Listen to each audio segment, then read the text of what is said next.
The man who had loved me for 15 years, his eyes bloodshot, was fiercely gripping my throat. But the one being choked was smiling, and the one doing the choking was weeping.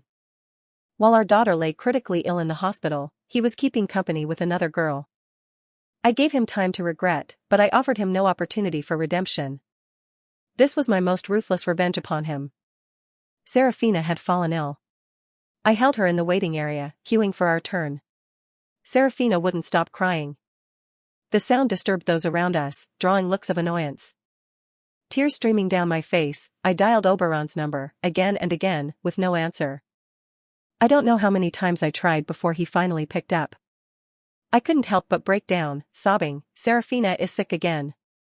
Oberon's gentle voice came through the phone, "Aurelia, don't cry. Where is Nanny?" "Nanny's gone to register, Oberon, please come quickly." All right, don't panic. I'll be there immediately." He arrived swiftly, in a little over half an hour. While we waited for Serafina to be discharged from her room, he held me, constantly soothing me. But I caught the faintest trace of perfume on him, almost imperceptible. He had also changed his jacket. Oberon and I had loved each other for 15 years, married for 5. We had known each other since we were young. Back then, he was a rebellious troublemaker, skilled in smoking, drinking, and fighting.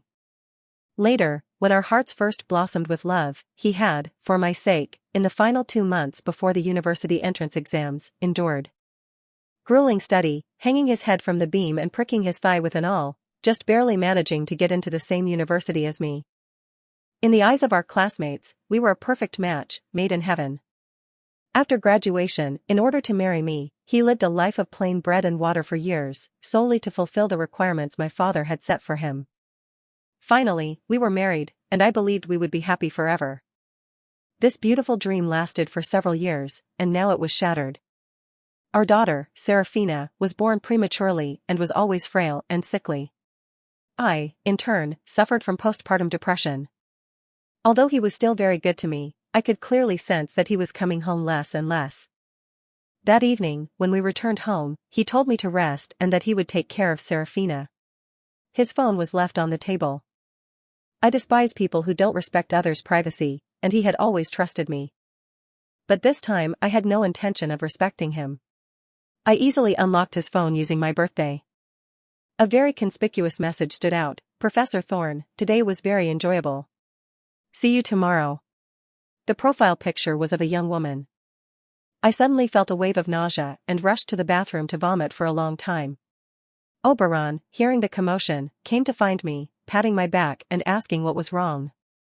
I subtly brushed his hand away, smiling, "Nothing." This was the earliest Oberon had been home recently. Usually, he wouldn't return until around 10 o'clock. He only told me that he had recently taken on a research project.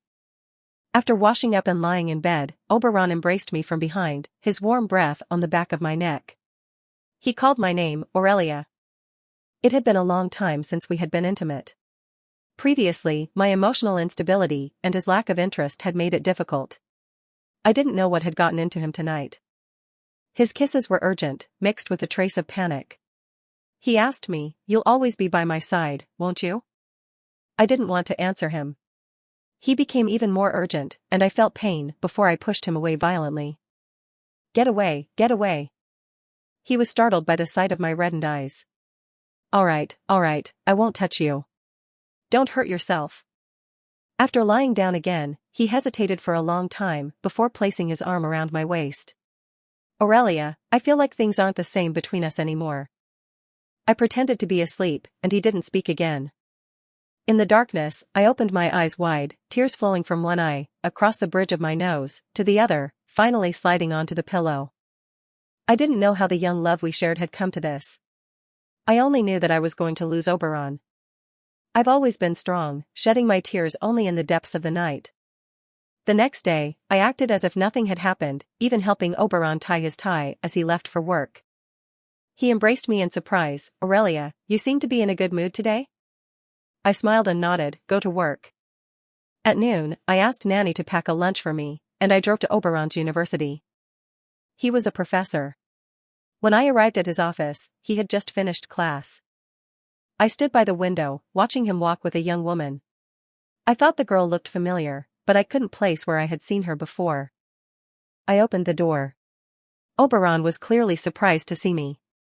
He took 2 quick steps, creating distance between himself and the girl behind him. Aurelia, what are you doing here? I brought you lunch. Since Serafina was born, I haven't come here in a long time. The girl was very well behaved. Professor Thorne, Mrs. Thorne, I won't disturb you. Oberon was visibly flustered. Aurelia, that's one of my students. I nodded. I know. Eat your lunch. I made it myself. When I left, I told him not to see me out. I walked alone on the tree-lined path of the university and found a bench to sit on. After a while, the girl, as expected, came.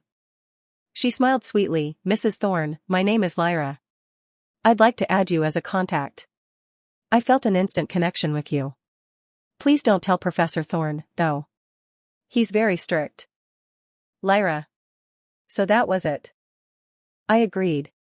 Of course, I didn't tell her my name. I only said my surname was Isolde. After we added each other as contacts, she left. I looked at her youthful, vibrant figure. She hadn't lied, we did have a connection. She looked like someone I knew, a younger version of myself. So, it wasn't that Oberon no longer loved me, he simply loved the me of the past more. At the same time, I was looking forward to Lyra's expression when she found out the truth. Later, Lyra often chatted with me, even saying she considered me like an older sister. She also told me she was in love, not with someone from the university, but with a man 8 years her senior. Perfect. Oberon was 30 this year, and she was 22.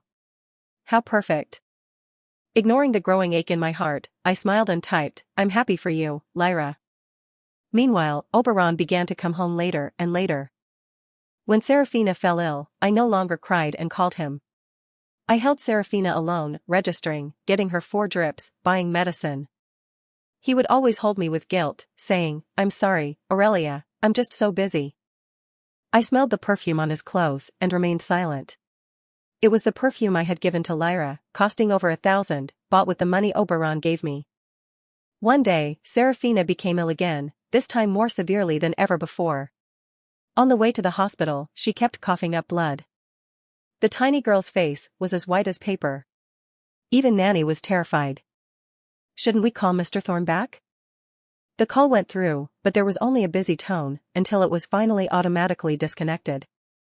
I didn't have time to waste on him, so I sent a message, Oberon, City Children's Hospital, Serafina is very ill. Meanwhile, Oberon and Lyra were in a hotel. Oberon was showering in the bathroom, and Lyra was sitting on the bed waiting for him. When the screen lit up, she saw the contact name, Aurelia. She reflexively silenced the phone. Aurelia? Who was Aurelia? Apart from his wife, who else would he give such an affectionate nickname to? Even to her, he used her full, formal name, Lyra Hastings. Jealousy surged through her heart. That stupid woman, how dare she have a name that sounded similar to hers? The call automatically disconnected and rang again. She turned on the silent switch on the side of the phone. At this moment, a text message came in. She was stunned. She knew Serafina was Professor Thorne's daughter. Her heart pounded. Finally, she deleted the message and placed the phone face down on the table. Then, she continued playing on her phone as if nothing had happened. Nanny made several more calls, all of which went unanswered. She put down the phone, her face filled with helplessness. I forced a shaky smile, he's too busy. Even if he came back, it wouldn't be in time. I can handle this alone. But this time, it wasn't a false alarm like before. After getting out of the car, I ran towards the emergency room, holding her. She was very quiet, but the blood around her mouth kept increasing. I finally couldn't hold back any longer. I cried out, begging Serafina, my darling, just hold on a little longer. Don't scare Mommy. Daddy said he would have dinner with us tonight. You have to wait for him. Serafina finally opened her mouth to speak, Mommy, I want Daddy. Tears burst forth at that moment. All pretenses, all thoughts of revenge, I didn't want any of it. I just wanted Oberon to appear before Serafina right now. But the phone remained busy. I didn't know what Oberon was doing. I had already become so distant from his life. Serafina's breathing became weaker and weaker. Her mouth was still moving slightly. I leaned down to listen. She was saying, "Mommy, Daddy, Daddy, Mommy, Daddy, Daddy." Once for Mommy, twice for Daddy, her voice fading until it disappeared. Faster. Run faster. Serafina can still be saved. Tears blurred my vision. I fell heavily, scraping my arm on the ground. Excruciating pain shot through my mind. I just held Serafina's small body tightly, afraid of hurting her. Nanny quickly helped me up, wanting to take Serafina. But when she saw Serafina, she stopped. "Aurelia, Serafina, she." Just then, the doctor arrived, pushing a stretcher. I quickly lifted Serafina and handed her to him. The doctor took one look, his face turning grim. He felt Serafina's heart and shook his head at me. He opened and closed his mouth, explaining the cause, but I didn't hear a word. The nurse behind him was preparing to take the child. I suddenly pulled Serafina back into my arms tightly. "Serafina, open your eyes and look at Mommy." "Daddy, Daddy is here, don't you want to see him?" But from beginning to end, Serafina never answered me again. I held Serafina's increasingly cold little body and finally couldn't help but burst into tears. The doctors and nurses came to pull me away, telling me to grieve, but I just sat on the ground, holding Serafina, refusing to move. I could even hear my own piercing cries. I never knew my voice could be so shrill, so unpleasant. When I awoke again, Oberon was sitting in front of the bed. Seeing me awake, he said wearily, "Serafina was so ill this time, why didn't you call me?" I heard myself say, "Weren't you busy? Look at your phone, see how many missed calls there are." Oberon was stunned. He had only rushed to the hospital after receiving a call from them and hadn't looked at his phone. But he hadn't received any calls. Then, as if realizing something, his face turned incredibly grim. I smiled sarcastically. He thought I knew something. He panicked and tried to hold me. My emotions erupted, sudden and violent. I hysterically pushed him away, shouting at him. He embraced me in alarm. "Aurelia, are you unwell again?" The medicine, the medicine." He quickly released me and frantically rummaged through the drawers, trying to find the medication that could control me. I was like a madwoman, but the words that would expose him were stuck in my throat. No, I couldn't say it, not yet. I had to endure a little longer. I wanted him to pay a greater price. I gradually calmed down, slowly leaning against his back, holding him tightly. "Oberon." It was obvious that he seemed to breathe a sigh of relief, his tense back relaxing. So, I was frightening him? Oberon turned and embraced me. "Aurelia, don't be sad. You need to take care of yourself. We can have more children. Serafina's life was painful, this is for the best." The doctor said my condition had worsened and that I might have suicidal tendencies. He wanted me to be hospitalized. He was overthinking. How could I commit suicide? I still had so much left to do. Oberon stayed with me at the hospital that night. After he fell asleep, I picked up the phone he had left on the nightstand. The moonlight from the window fell on Oberon's handsome face, but I felt an overwhelming sense of unfamiliarity. I expertly unlocked the phone and went to the messages, but I couldn't find the message I had sent him. I paused. Deleted? Deleted by whom? Then, another message appeared. "Harmony Hotel, room 607. The familiar profile picture. Everything seemed clear. I gently put the phone back, lay down, and looked at Oberon's face. I felt like I was suffocating, so I turned my back to him. Just a little longer. I would make them pay. A few days later, Serafina was buried. At that moment, I seemed to enter a peculiar state. The heart-wrenching pain of the past few days was gone, perhaps buried deep within me. I would use everything I had to weave a cage for him, a cage he could never escape. The next day, I logged onto an online forum and spent the entire day searching.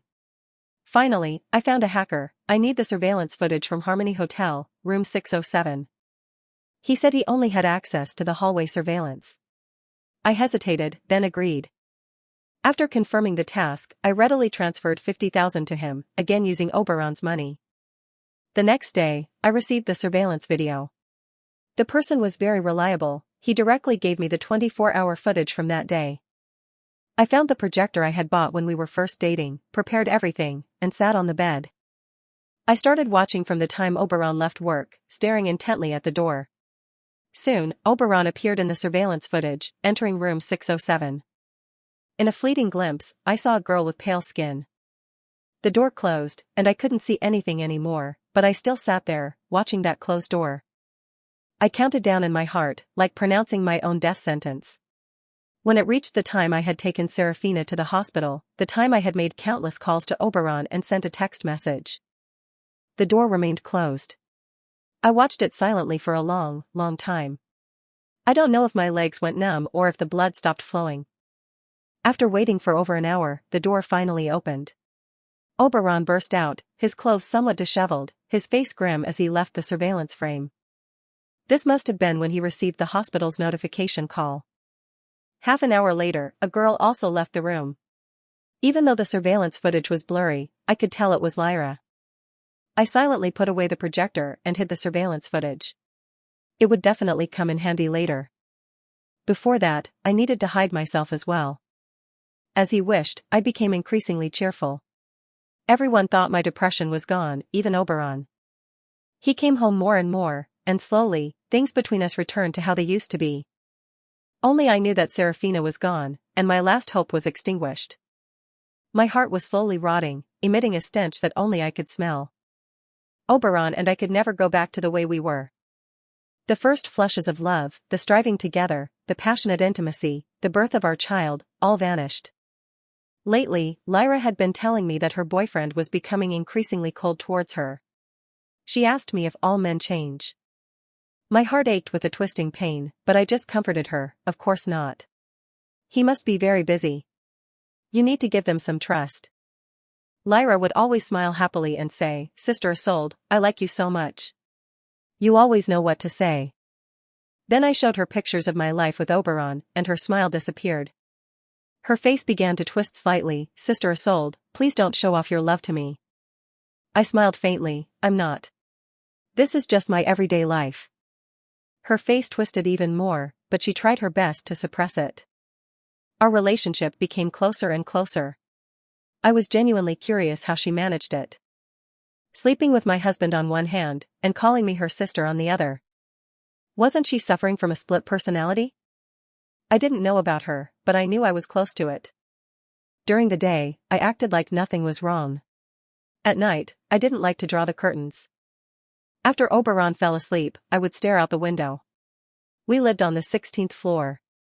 If I jumped from here, all this absurd drama could end. But I quickly dismissed the idea. It was too high. I would be a bloody mess. It would be too ugly. If Oberon saw it, he might turn around and marry Lyra. Then wouldn't I have died in vain? I might even come back to life out of sheer anger. That wouldn't do.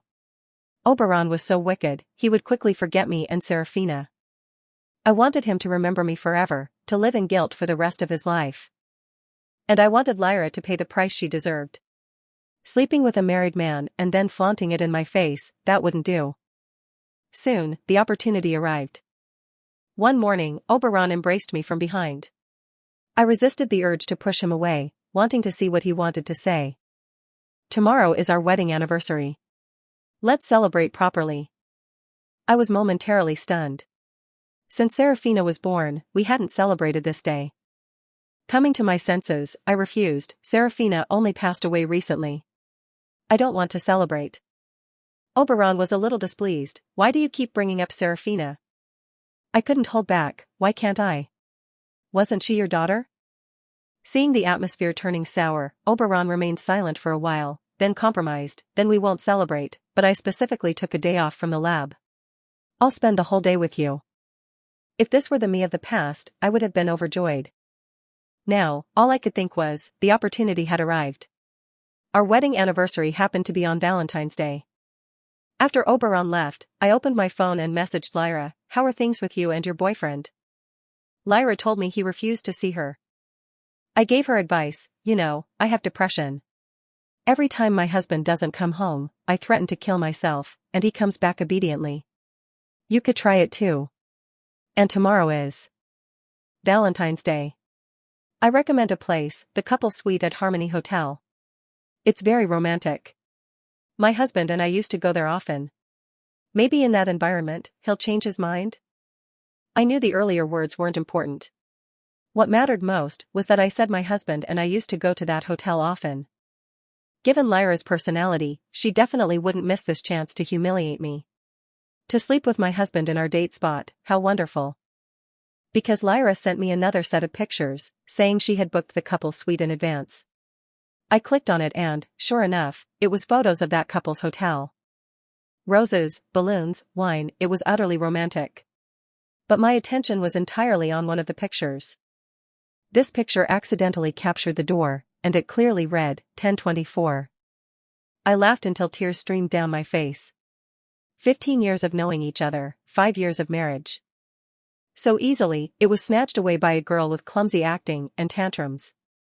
This man said in the morning that he would spend the whole day with me, and in the evening, he accepted an invitation from another girl. Thinking back to when he was young and loved me so much he would do anything, it felt so distant, as if it were a lifetime ago. I used to think our love story was like a romance novel. Now I realized that the life after the happy ending would be like this. I wiped away my tears and was about to contact the hacker again when my phone suddenly beeped. I opened it. It was a message from the forum, from the hacker I had dealt with before. He said, "Sister, since you were so generous, I'll give you a bonus." I hacked into the hotel system. The woman who booked the room that day booked another room for tomorrow, room 1024. Go catch them in the act. See, even strangers on the internet felt sorry for me. But the man I had loved for 15 years chose to hurt me in the most disgusting way.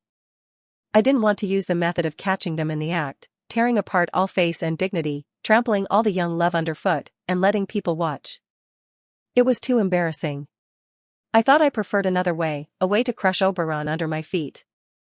I typed, word by word, "I want the surveillance footage inside the room. I'll give you 100,000. No matter what method you use." I don't know if it was because I offered so much or because the other person pitted me, but after only a moment of silence, he accepted this somewhat outrageous and possibly illegal transaction. A bank account number was sent. "Send the money to my account, and I'll get it done for you."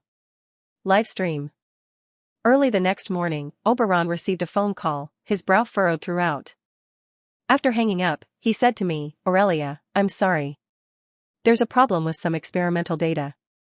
It's quite serious, concerning the hard work of me and everyone in the lab for the past few months. I have to go and check it out. I might not be able to spend our anniversary with you today. I'll try to come back early tonight." I pretended not to care. "It's all right. I understand your intentions. Work is important." He kept hugging me and apologizing. I knew he might genuinely want to make amends, but I didn't want to give him that opportunity. After he left, Lyra soon messaged me, saying her boyfriend had agreed to meet her and talk things over. She also said my advice was useful. He still cares about me. I gave him the hotel room number and said if he didn't come, he would see my dead body tomorrow. He panicked and agreed. I smiled and congratulated her. How naive. She really thought Oberon cared about her. A man like him only cared about himself. He was probably afraid their dirty deeds would be exposed, ruining his career. I had just opened my computer when I received a message from the young man. "Sis, it's done. A pinhole camera facing the side of the bed, high definition, and censored. If you release it, it'll definitely ruin those too." I couldn't help but smile. This person was quite cute, with a strong sense of justice. The heavy mood seemed to lift at that moment. "Thank you first." Then, under his remote control, the camera connected to my computer. After a black screen, the picture appeared. It was the couple suite in Lyra's photos. At the same time, there was a figure on the frosted glass of the bathroom. After a while, Lyra came out, a vision of beauty. But her heart was filthy, unworthy of this beautiful exterior. She sat on the bed, facing the camera, typing on her phone. From her happy expression, it was easy to see that she was messaging Oberon. After a while, I estimated that it was about time for him to arrive from home. Sure enough, the next second, there was a knock on the door. Lyra, like a happy little bird, flew to open it and threw her arms around Oberon. Oberon pushed her away, his face grim. "What are you doing?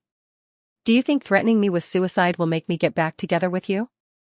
I didn't expect Lyra to cry so ugly, but I love you, Professor Thorne.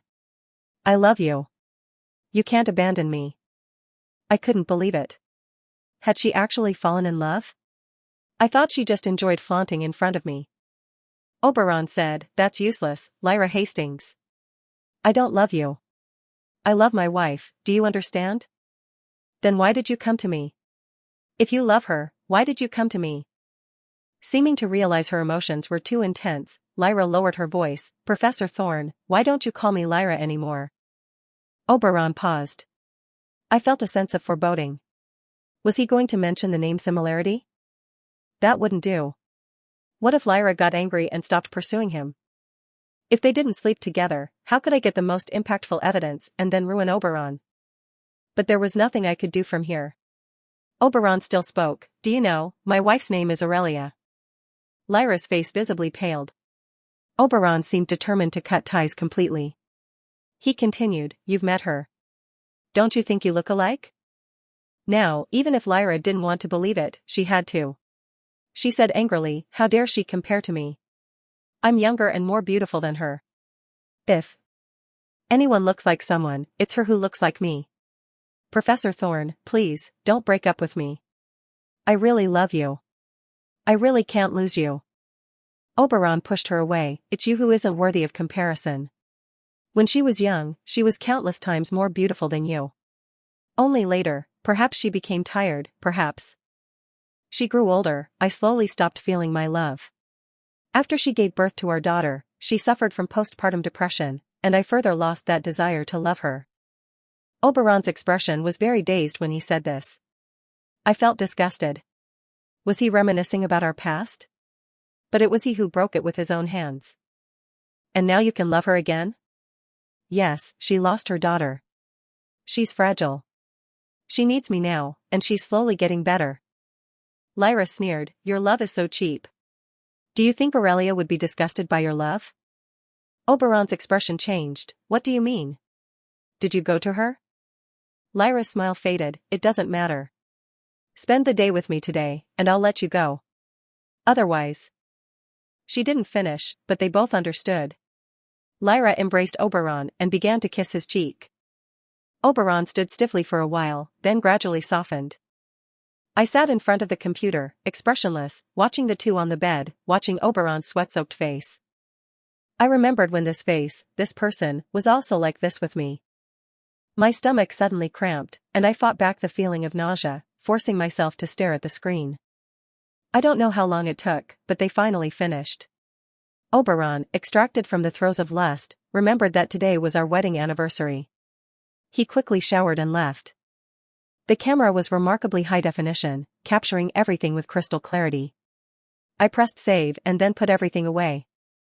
I carefully selected a few photos of them, from their embrace at the door to their entanglement on the bed. I saved them in a separate document and sent it to the leadership of Oberon's university. Then I went out. Just this morning, the gentian flowers I had cultivated for years had died. I planned to buy some new ones. It was strange. Initially, when I first started growing them, Oberon said the flower's symbolism was unlucky and told me not to, and I had no experience, yet they thrived. Later, when I had experience, and Oberon no longer cared, they died. I spent a long time at a flower shop, finally finding ones I was satisfied with. Then I spent a great deal of time finding a small shop that sold agricultural pesticides. Perhaps it was my previous lack of care that had caused them to die. This time, I would use the best herbicide, and perhaps they would live a long, long life. When I returned home, Oberon was already there. As soon as he saw me, he nervously approached. "Where did you go?" I said calmly, "My flowers died. I went to buy new ones." Without another word, I went straight to the balcony, ruthlessly throwing the dead flowers into the trash, and busied myself for a long time planting the new ones. Oberon followed me every step of the way. "I told you before that these flowers were unlucky, but you insisted on growing them." I nodded. "They are indeed unlucky, but I like them." I stood up and pushed him away. "Don't get so close to me. It's disgusting." Oberon froze. What did you say?" I smiled. "Nothing much. Just that you went out and came back smelling of smoke. I don't like it." Oberon relaxed. Just then, his phone rang. He answered it, sounding puzzled. Principal? I don't have any classes today, and it's my wedding anniversary. Could we do this another day? The person on the other end said something else, and he hurriedly put down the phone and said to me, Aurelia, the principal insists that I go to the university right now. I don't know why. I'll go and see what's going on. So many things have happened today, and I haven't been able to spend time with you. I'll definitely make it up to you in a few days. I nodded. Go. There must be something important. Of course, it was important. The principal, seeing that his most valued student had such serious ethical issues, must be furious right now. After Oberon left, I changed my clothes and took my laptop. As I walked out, I realized I didn't know how to drive. I had to hail a taxi driver to X University. When I arrived, I was about to enter when the guard stopped me. I smiled. Don't you remember me? I'm Professor Thorne's wife. He left his computer at home, and there are important files on it. He instructed me to deliver it personally. The guard recognized Oberon. Oh, yes, Professor Thorne. He did just come in. Working overtime on Valentine's Day, haha. Very dedicated. You can go in. He let me in, but I wasn't delivering files, I was delivering the video that would destroy his career and reputation. But once inside, I didn't know where they were. I had to ask a passing student. They told me the address of the principal's office and even offered to escort me. The campus was too large, and I was afraid I wouldn't find it, so I agreed. When we arrived, he left. Suddenly, I heard the sound of someone pounding on a desk from inside the room, accompanied by faint voices. I straightened my clothes, took a deep breath, and knocked on the door. A loud voice from inside asked, Who is it? I'm busy now. Please make an appointment. I said calmly, I'm Oberon Thorne's wife. There was a moment of silence from inside. Soon, the door opened, and Oberon opened it. He was rarely so flustered. Aurelia, why are you here? I pushed past him and walked straight to the principal. I opened the laptop I was carrying and turned it to face the principal. I sent that anonymous document. This is the video of Professor Thorne and third-year student Lyra Hastings' affair. Oberon rushed up in disbelief, gripping my shoulders. Aurelia, what are you saying? I broke free from him and pushed him towards the principal so he could see the laptop screen. See for yourself. Their gazes fell on the screen together. I had deliberately chosen the video's thumbnail. It clearly captured Oberon and Lyra's faces, lost in passion. Oberon immediately recognized the environment as the hotel from that morning. He was stunned for a moment. He raised his head and looked at my face. Aurelia, you knew? No. I should ask, when did you find out? Before Serafina died. So long ago. He murmured, then suddenly gripped my shoulders tightly. Aurelia, I'm sorry. I'm so sorry. She threatened me with suicide. I went today to break up with her. Can you forgive me? Can you stop being angry with me? I looked at him strangely. This man wasn't worried about his career, instead, he was begging me to forgive him. Was he shocked senseless? Oberon's face was filled with panic. He kept apologizing to me, even crying. The principal beside him couldn't bear to watch any longer. He roared, Enough. Stop making a fool of yourself. If you did it, you should face the consequences. Then he turned to me, Hello, this is a serious breach of conduct. The university will take it seriously. Do you have any requests? Oberon seemed not to hear. He kept apologizing to me. I didn't even look at him. I said, word by word, by the end of today, Oberon Thorne must be fired, Lyra Hastings must be expelled. If any of these conditions are not met, this video will appear online. You wouldn't want your university's century-old reputation to be ruined, would you? With that, I pushed Oberon away and turned to leave. Oberon tried to follow me, but his mentor's voice, Stay there, froze him in place. I walked faster and faster, the wind whistling past my ears. It was as if I were leaving everything behind. I don't know how I walked out of the university gates or how I got home. I only knew that the students looked at me with astonishment, and the taxi driver kept looking at me in the rearview mirror. It wasn't until I got home and sat on the sofa that my soul seemed to return to my body. I realized that I had been crying. My face had been washed by tears all the way, and now it was dry and itchy. I rushed to the bathroom and saw how ugly I looked, my eyes red and my face covered in tear stains. I turned on the faucet and kept washing my face with cold water until I calmed down. I looked too ugly. I couldn't face Oberon in this state. I went back to my room, sat at the dressing table, and carefully applied makeup. Seeing myself finally looking normal in the mirror, I breathed a sigh of relief. The last meeting should be dignified. I guessed Oberon would be back soon. I leisurely prepared a meal, placed it on the table, and carefully kept it warm. I went to water the flowers, using the potent herbicide. The smell was overwhelming. I endured the discomfort and finished watering the flowers. Then I ground myself a cup of my favorite coffee. That way, the poison wouldn't be so bitter. After doing all this, I sat quietly on the sofa and played on my phone. It was gradually getting dark outside. I was pleased to see that X University had issued a notice, firing a Professor Thorne and a student named Hastings for embezzlement and bribery. X University was a nationally renowned institution of higher learning. This notice quickly spread, and within minutes, it had hundreds of comments. The netizens were engaged in a heated discussion. Some said that these two people being fired together was definitely not as simple as it seemed, and perhaps they were having an affair. Many people agreed.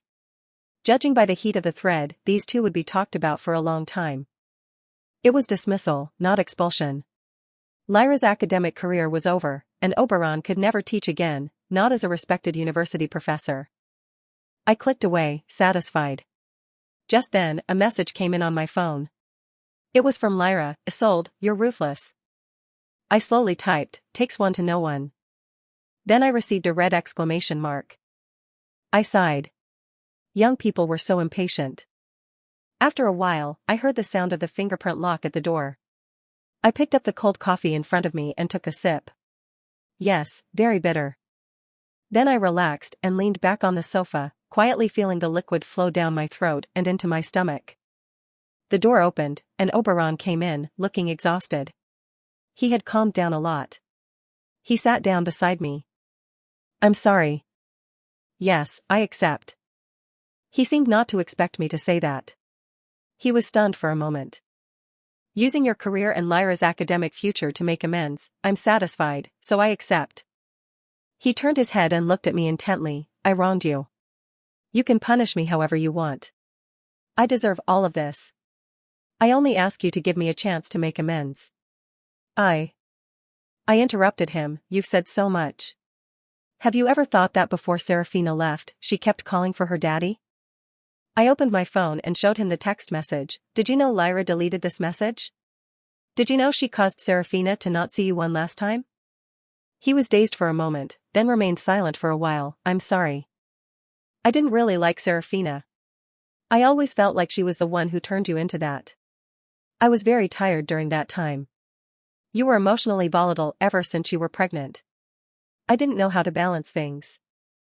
I originally thought you would get better after giving birth, but not only did you not get better, you got worse. I felt you becoming more and more unfamiliar. I felt like I didn't know how to love you and Serafina anymore." Tears welled up in my eyes again. "Oberon, is that your reason for cheating?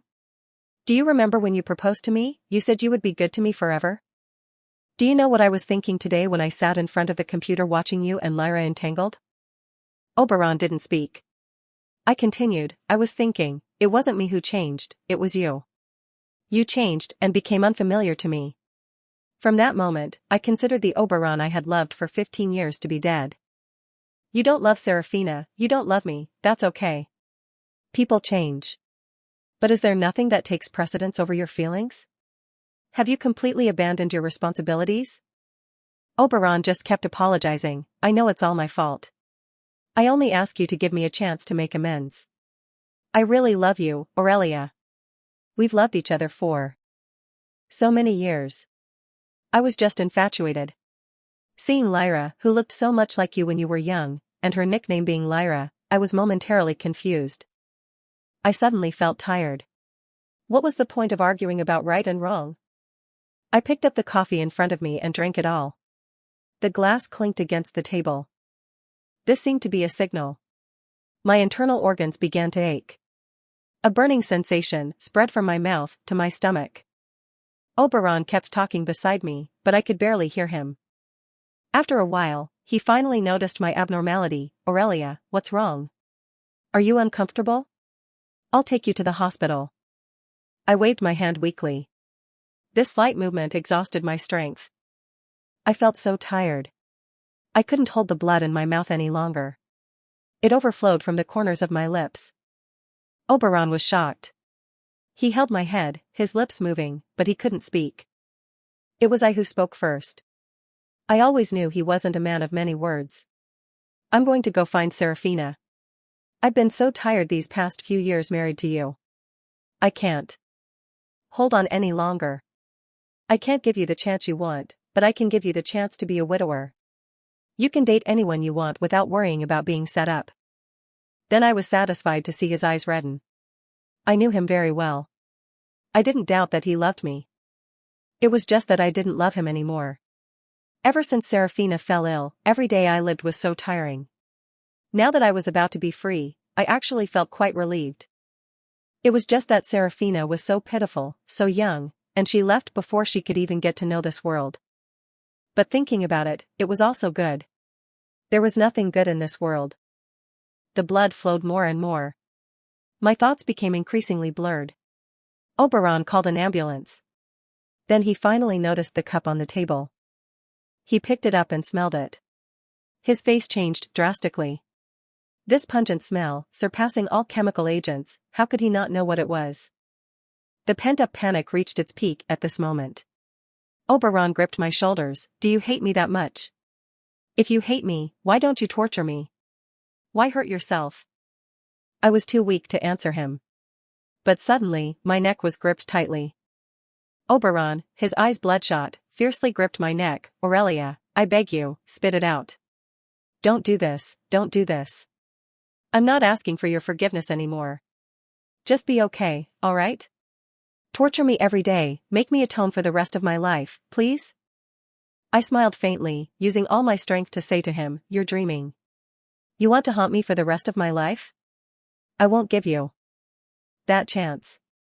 I just want you to regret it for the rest of your life. Those who betray true love will swallow 10,000 needles.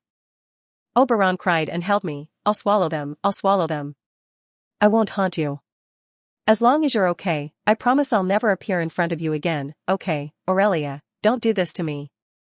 I vaguely heard the sound of the ambulance. In this final moment, my heart was calm. I secretly pinched the corner of his shirt, just like in my senior year of high school, after evening self-study, when I sat on the back of his bicycle. At that time, I didn't dare to hug him. I just lightly pinched the corner of his shirt to steady myself. The wind was strong, and I didn't see the boy's ears turning red. Oberon's perspective.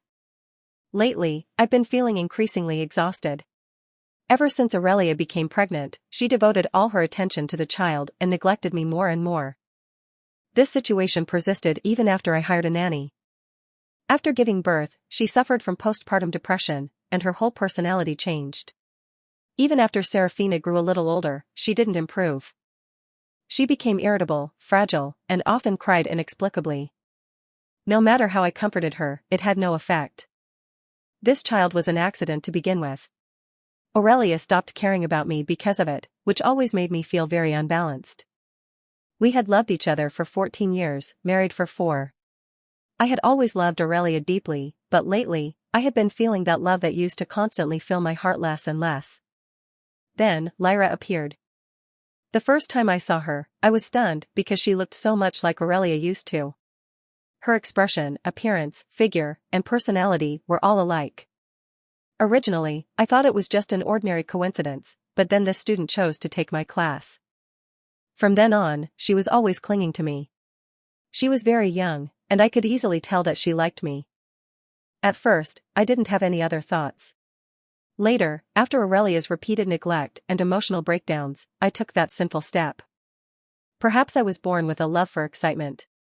Being with Lyra had a sense of forbidden thrill. It wasn't just the teacher-student relationship, it was that in bed, I would always cover her mouth and call her Lyra, Aurelia.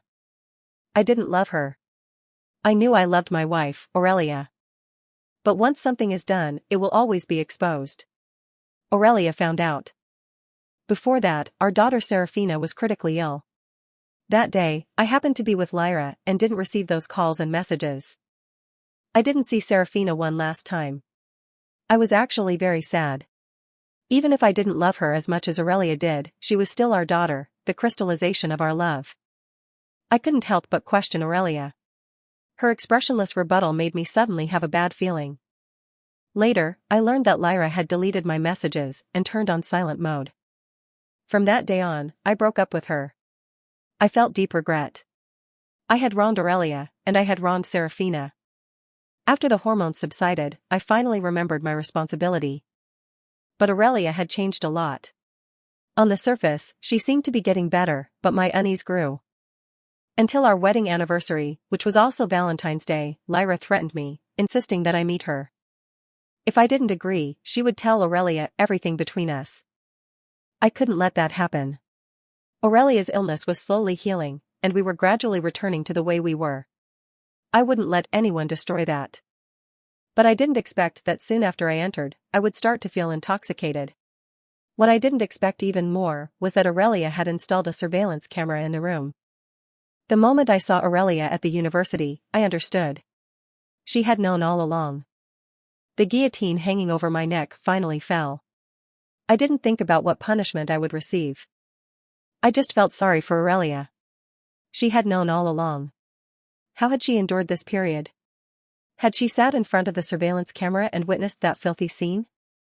She wanted the university to fire me. I accepted that. I deserved it. But I never expected that she would use herself to punish me. So, her illness had never healed. When I got home, she was waiting for me on the sofa, like any ordinary evening before. And on this day, I lost her forever.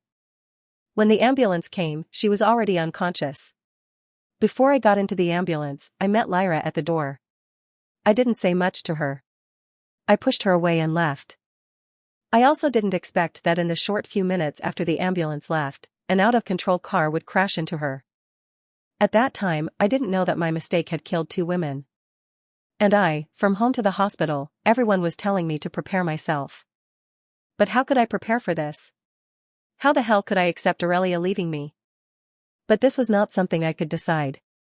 All kinds of procedures went on until dawn. When I got home, the house was completely silent. Even the nanny had been sent away by Aurelia. This home had never been so deserted. I suddenly missed Serafina's cries, missed Aurelia's angry face. I made myself a cup of coffee, Aurelia's favorite. The last cup she drank before she died was also this. Lying in bed, I replayed everything from the time I met Aurelia until now in my mind. As the sky began to lighten, I picked up the coffee on the nightstand and drank it all. As my consciousness blurred, I suddenly remembered that year in my senior year of high school, when I followed her and studied late, and she stayed in the classroom with me. Later, I shamelessly insisted on walking her home. She was too shy to hold me and lightly pinched the corner of my shirt.